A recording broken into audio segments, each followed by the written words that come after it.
I don't want this to come across like I'm waxing poetic, so I'm just going to talk. I don't want to get sentimental to the point that it's silly, but 2017 was kind of a haze. I moved to Sydney and was so nervous that I barely ate for a week until I settled, but eventually everyone settles, so I found myself waiting for uni to start. A month later, I went from feeling so incredibly alone in this new city to then being inundated with so many new faces. I have a squad now.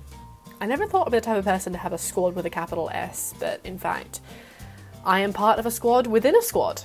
Within a month of university starting, the trifecta was formed, which compromises of 3 women who all happen to be kind of tall, and we, you know, walk in unison and stuff. This group of people are so lovely and kind, and are honestly my family away from family. Except it's a family where everyone dates one another, which is a story for another time, I think. It's weird. University began in full force. It's already challenging what I thought I wanted to do and digging up aspects of myself which actually have become quite useful. I threw myself into project after project and had several meltdowns because of it all, but I got to weed out what was not for me and what most certainly was. On that vein of things, I have learnt that it's so okay for your dreams to change, whether it's only minutely, as it was in my case, or in an entirely different direction, getting stuck doing the thing which you were supposed to do or what you felt was right isn't particularly fun at all. I learned this year that China is not the most interesting thing about me. For so long, I leant on my upbringing as a cause for conversation when meeting new people. It wasn't until a friend of mine brought up that there are cooler things about me than Nanjing that I realised how heavily I rely on that fact. I've got to become my own person. That's something I've got to work on. I certainly didn't reach that in 2017, but I'm very willing to work on it next year. On a sadder note, I had to say goodbye to my puppy this year.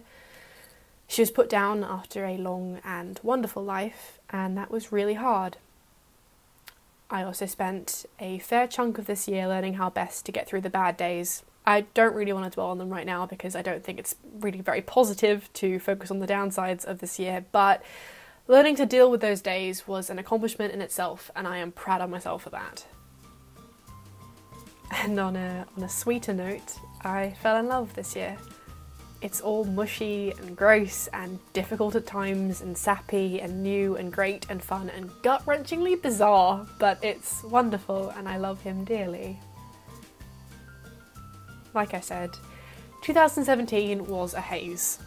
The year feels very messy when viewed from afar, but upon further inspection, each moment feels really incredibly clear. All I can really say now is that for the most part, 2017 was really lovely.